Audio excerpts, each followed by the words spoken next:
2 into 2 equals to 6. Is this statement not incorrect? Hi guys, this is Sayyid Fazil Mohsin, currently 3rd year MBBS student at AIIMS New Delhi. Today I am going to discuss on the topic of silly mistakes.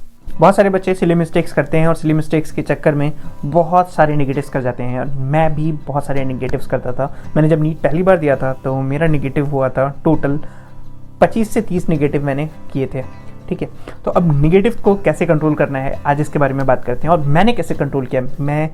ये जो मैंने example दिया ना mistakes का 2 into 2 equals to 6, ये mistake वो थी जो मैंने की थी जब मैं नीट का एग्ज़ाम पहली बार देने गया था। 2 into 2 equals to 6 करके आया था और ये ऐसी मिस्टेक है जो 6th क्लास का बच्चा, 3rd क्लास का बच्चा, 4th क्लास का बच्चा भी नहीं करेगा, लेकिन मैंने की। द रीज़न बीइंग कि मैं एक ऐसी कंडीशन में था उस टाइम पर, एक ऐसा स्ट्रेस सिचुएशन था मेरे साथ जिसने मुझे कंपेल किया ऐसी मिस्टेक करने पर। और आप में से भी बहुत सारे के साथ इस तरह की बहुत सारी मिस्टेक्स होती हैं जो despite knowing the concept of the question आप अच्छा परफॉर्मेंस एग्जाम में नहीं कर पाते हो। So let's start and discuss about how to control silly mistakes और मैंने कैसे सिली मिस्टेक कंट्रोल की इसके बारे में डिस्कशन करते हैं। ठीक है, so these are the 10 strategies that I adopted जो आपके साथ मैं शेयर कर रहा हूँ। वीडियो को पूरी आखिर तक देखना और बहुत ध्यान से देखना। ठीक है, पॉइंट्स को अगर चाहो तो तुम नोट बना लो, नोट बनाने में काफ़ी ज़्यादा हेल्प मिलेगी तुमको कि क्या क्या पॉइंट्स हैं जिसका तुम्हें ध्यान रखना है। पहली चीज़ जो मैंने अडॉप्ट की थी वो ये था कि मैंने अपना प्रेजेंस ऑफ माइंड बढ़ाया। I improve me presence of mind. Absence of mind की वजह से बहुत सारी सिली मिस्टेक्स करता है। सिली मिस्टेक्स वही होती हैं जो इंसान एब्सेंस ऑफ माइंड की वजह से कर देता है। पूरा कंसंट्रेशन, पूरा फोकस नहीं हो रहा होता है इंसान का किसी चीज़ पर, then we do lots of silly mistakes. ठीक है, तो एब्सेंस ऑफ माइंड को किस तरह, क्या क्या कॉज हो सकता है एब्सेंस ऑफ माइंड का। सबसे पहली चीज़ जो मुझे लगती थी एब्सेंस ऑफ माइंड का जो एग्ज़ाम में, वो होता है स्ट्रेस। एग्ज़ाम में स्ट्रेस हो जाता है, इतना ज़्यादा टेंशन हो जाता है कि यार पता नहीं सिलेक्शन होगा कि नहीं होगा, एक पैनिक सा होता है, एक एंग्जाइटी सी होती है।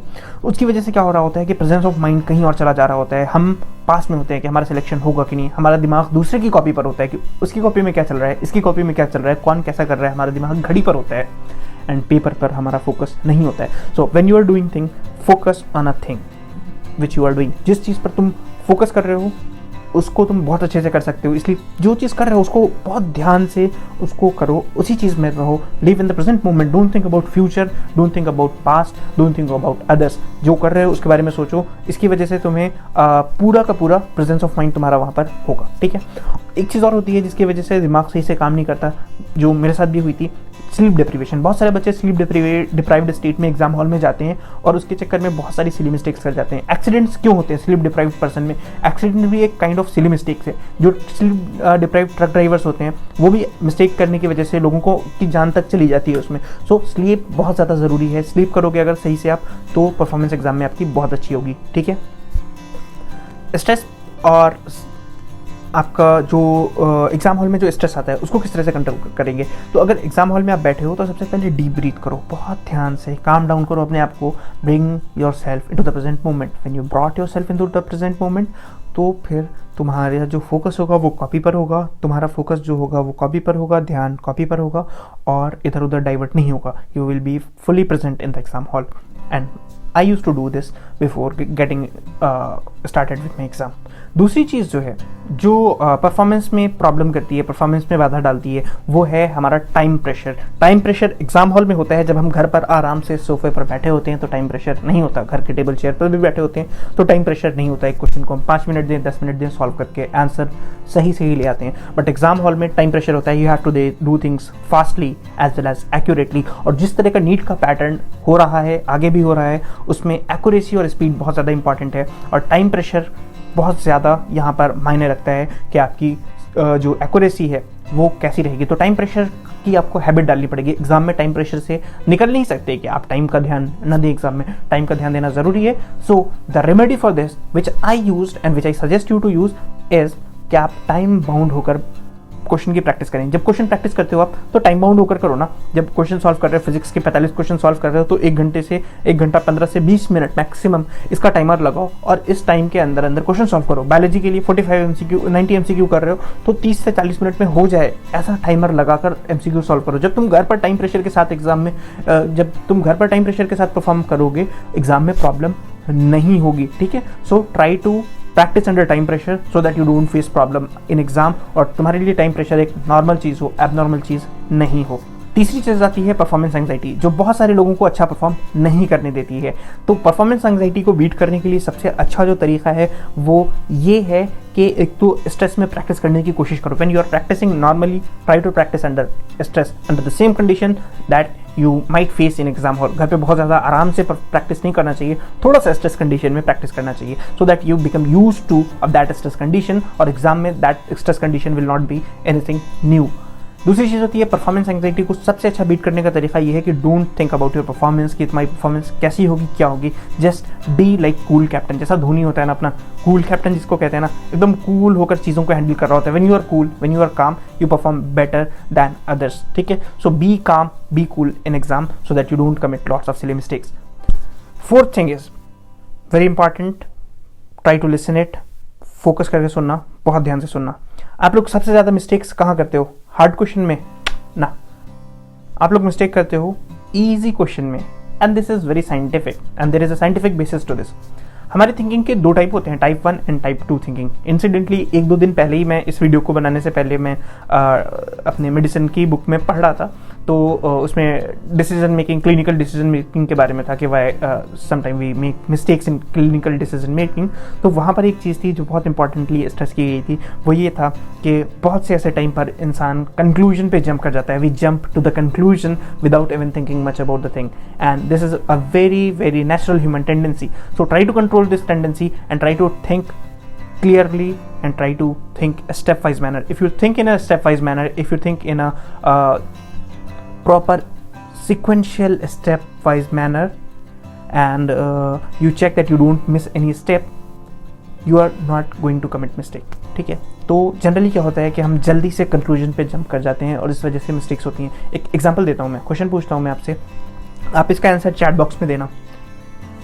एक बैट और बॉल का जो टोटल प्राइस है, यानी कि cost of a bat and a ball together is 110 rupees, and if cost of a bat is 100 rupee more than the cost of ball, what is the cost of ball? Drop the answer in the comment box, and इसका answer मैं बाद में बताऊंगा आपको। इसका answer comment box में जो भी आपने ऑनेस्टली सोचा है वीडियो को पॉज करके कमेंट बॉक्स में डाल देना। Lot of time we jump to the conclusion without thinking much, without solving things. अब बिना सॉल्व किए हुए चीज़ों को कंक्लूजन पर जंप कर जाते हैं, इसकी वजह से इजीएस्ट क्वेश्चन में भी सिली मिस्टेक्स कर जाते हैं, एंड ये बहुत नुकसानदेह चीज़ होती है। बिकॉज यहाँ पर आपको आई हुई चीज़ में आप गलत कर जा रहे होते हो, जो चीज़ आपको आती है वहाँ पर भी आप गलती कर देते हो, और उसकी वजह से आपको नुकसान झेलना पड़ता है। जहाँ आप 4 नंबर अचीव कर सकते थे, वहाँ आपके 5 नंबर का नुकसान हो जाता है, ठीक है। 1 नंबर नुकसान हो जाता है, यानी टोटल का नुकसान तो 5 हो जाता है, ठीक है। सो ये सारी छोटी छोटी मिस्टेक्स हैं। जहाँ इतना कट थ्रोट कंपटीशन है, वहाँ एक नंबर मायने रखते हैं और आप 5 नंबर लूज कर जाते हो। तो try to be more attentive और स्टेप वाइज सिक्वेंशली थिंक करो।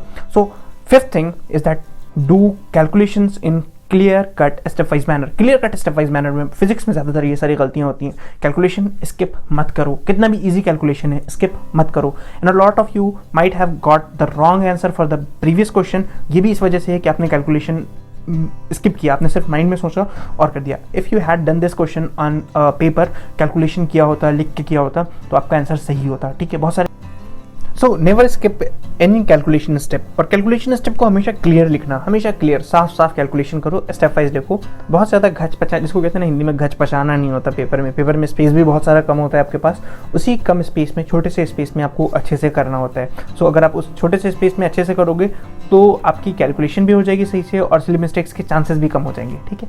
तो सिली मिस्टेक्स कम करने के लिए एक बहुत इंपॉर्टेंट चीज़ थी जिसको कहते हैं कैलकुलेशन स्टेप को क्लियरली करना। और ये चीज़ मैंने अपनी मिस्टेक बुक के फ्रंट पेज पे लिखा था, मिस्टेक नोट जो था उसके फ्रंट पेज पे लिखा था, जो कि मुझे एग्जाम से पहले देखकर 4 बार जाना था कि कोई भी कैलकुलेशन स्टेप कितना भी इजी हो स्किप नहीं करना है, स्टेप लिखना है। थोड़ा सा टाइम लगेगा लेकिन हमारा क्वेश्चन सही होगा।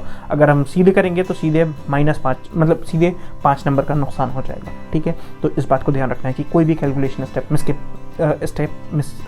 नहीं करना है। नेक्स्ट चीज़, जो छठी चीज़ इंपॉर्टेंट आती है, वो होती है, जो मुझसे भी होती थी, सबसे होती है, रीडिंग मिस्टेक। क्वेश्चन कुछ कह रहा है, हमने कुछ सोच लिया, क्वेश्चन कुछ कह रहा है, हमारे माइंड ने कुछ और प्लान कर लिया। दिस ह्यूमन टेंडेंसी लेकिन इसके लिए हमको क्या करना है, हमको चीज़ों को step wise clear cut manner में करना है। क्वेश्चन में लिखा हुआ है which of the following statement is not incorrect, हमको नॉट को अंडरलाइन करना है और इनकरेक्ट को अंडरलाइन करना है। मैंने ये चीज़ करना शुरू कर दिया, और जब से मैंने ये चीज़ करना शुरू किया था मेरी मिस्टेक्स बिल्कुल करेक्ट इनकरेक्ट वाले क्वेश्चन गलत होते ही नहीं थे।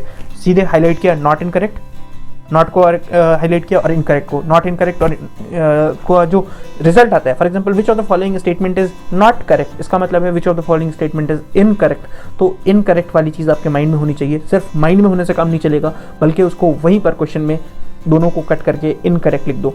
उसके बाद से अगर नॉट इनकरेक्ट लिखा हुआ है तो वहीं पर नॉट इनकरेक्ट को कट कर मैं क्या करता था, करेक्ट कर देता था, करेक्ट लिख देता था, ताकि माइंड सही से प्रोसेस कर पाए, माइंड कंफ्यूज नहीं हो। ये छोटा सा स्टेप किया, क्वेश्चन में कुछ नहीं बचा, करेक्ट इनकरेक्ट आइडेंटिफाई कर रहे हैं, आप कर लोगे। लेकिन अगर नहीं होगा, आपको क्वेश्चन का थ्योरी पता भी होगा, क्वेश्चन की थ्योरी आती भी होगी, फिर भी आप क्वेश्चन को गलत कर दोगे। मेरे साथ भी होता था, सबके साथ होता है, आपके साथ भी होता है।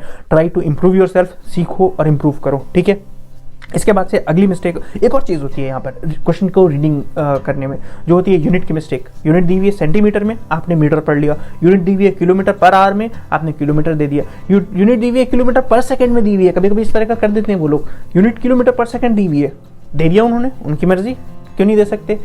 आपको उसको सही से पढ़ के इंटरप्रेट करना पड़ेगा, ठीक है। तो चीज़ों को आप सही से पढ़िए, इंटरप्रेट कीजिए, सही से समझिए, be in that present moment, focus करिए। प्रेजेंस ऑफ माइंड रखना बहुत ज़्यादा ज़रूरी है। क्वेश्चन को बहुत ध्यान से पढ़ें।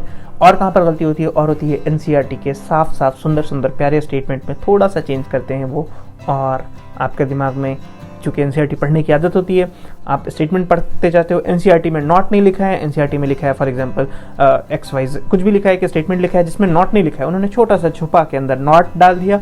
आपको एनसीईआरटी पढ़ने की आदत होती है, आप उसको फ्लो में पढ़ गए, जो एनसीईआरटी में सही लिखा हुआ स्टेटमेंट था वही पढ़ जाते हो, छुपे हुए नॉट को नहीं पहचान पाते हो। तो बी वेरी केयरफुल, अंडरलाइन करना सीखो चीज़ों को, बहुत वकील की तरह पढ़ते हैं, जैसे एडवोकेट्स पढ़ते हैं ना चीज़ों को, वैसे आपको पढ़ना होता है, ठीक है। तो यहाँ पर बहुत ध्यान से चीज़ों को पढ़ना होता है, क्योंकि जब आप डॉक्टर बनोगे तो रिपोर्ट में छोटी सी छोटी चीज़ भी आपको मिस नहीं करनी पड़ेगी, ठीक है। So when you will be a doctor, आप अच्छे इस लायक बनो कि आप कुछ भी मिस ना करो, ठीक है। सो छोटी छोटी चीज़ें हैं, उनको आइडेंटिफाई करने की कोशिश करो, ठीक है। बहुत छोटी चीज़ है, हाईली, फॉर एग्जांपल लिखा हुआ है, कोई भी चीज़ लिखी हुई है हाईली प्रोबेबल, ठीक है, उसको लिखा हुआ है वेरी रेयरली प्रोबेबल, आपने हाईली प्रोबेबल पढ़ लिया, चूंकि एनसीईआरटी में दिया है, तो आपका माइंड ये मिस्टेक करता है। इस तरह की चीज़ों को आप ध्यान से रखो, इस तरह की चीज़ों को ध्यान से पढ़ो, तो गलती नहीं होगी। इसके बाद से एक मिस्टेक आती है जो आपको ज़मीन आसमान से ज़मीन पर फेंक देती है। आपने स्कोर किया 720 आउट ऑफ 720, 10 OMR भरने में गलती हो गई, नंबर आ गया आपके 50 नंबर कम कर लीजिए, आप एक टॉप मेडिकल कॉलेज में जाने से रह गए।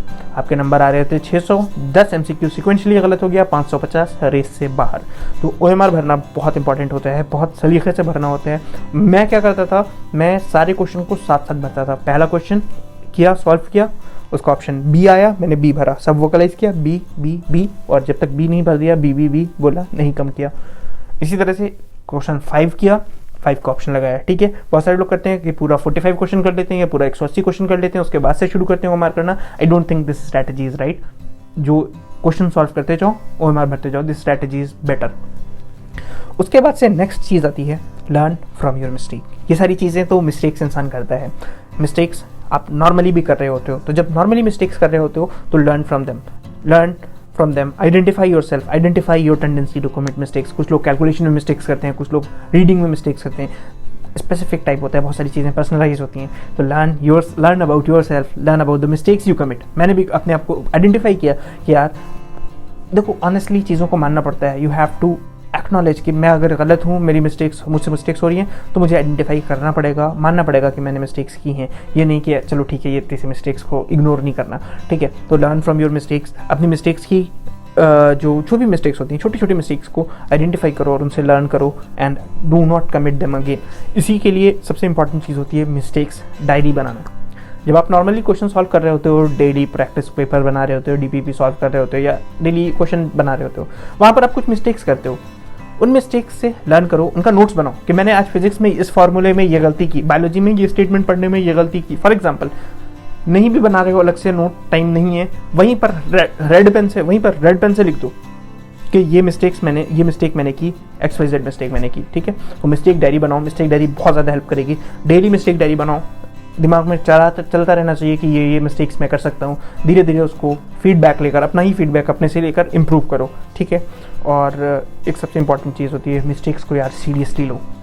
आई टुक माई मिस्टेक सीरियसली। 2 × 2 = 6 था। चाहता तो मैं कर देता कि यार ये तो मुझे पता था 2 × 2 = 6 था, लेकिन मैंने आइडेंटिफाई किया कि नहीं, ये एक मिस्टेक है, मेरी कमी है कि मैंने 2 × 2 = 6 किया। मैंने आइडेंटिफाई किया और इस मिस्टेक्स के ऊपर वर्क किया, प्रैक्टिस की, किस तरह की मिस्टेक्स नहीं हो, and I control those mistakes. So try to acknowledge your mistake. तुमसे जो गलती हुई है उसको एक्नॉलेज करो। ये मत सोचो, बहुत सारे लोग कहते हैं कि यार ये मिस्टेक नहीं है, चलो ठीक है, और नंबर भी जोड़ लेते हैं एग्जाम में। मान लो कि 10 सिली मिस्टेक्स कर दी उन्होंने, तो इसको कहा सिली मिस्टेक्स नहीं है, तो मुझे नॉलेज थी, 50 नंबर खट से जोड़ लिया और 550 की जगह उन्होंने 600 नंबर अपना आइडेंटिफाई किया। तो नेवर डू दिस थिंग। अगर तुमने एक भी मिस्टेक की है, OMR भरने की भी मिस्टेक है, तो उसको मिस्टेक मानो, वो गलती है, वो आपकी कमी है, वो आपकी कमजोरी है। बिकॉज गेम में आपसे कोई ये नहीं पूछने जाएगा कि आपने आप में नॉलेज कितनी है, आपको पता था या नहीं पता था, आपने गलत आंसर दिया, दैट्स इट।